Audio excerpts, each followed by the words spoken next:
How to recover X Twitter account without email or phone number. Hello everyone, welcome to this channel. I'm here to help you out today. So without any delay, let's get started. Now for this, you simply have to launch your browser on a device, and as you do that, search for help.twitter.com. As you do that, it will land us to a new page. So what you can simply do is tap on the search bar and search for recovery over here. So here you can simply select on how to reset a lost or forgotten password.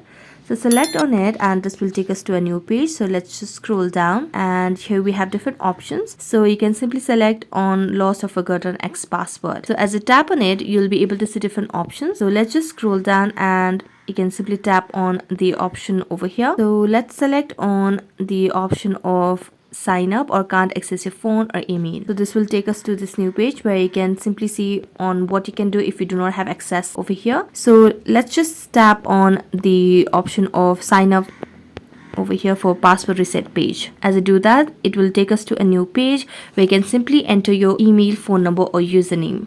So this shows that to recover your Twitter account, it's not possible without your email or phone number. You'll have to use one of these. So you can simply enter your email ID, search for it, and then you'll be able to recover your account as well. So that's it. Thank you so much for watching this video. See you next time.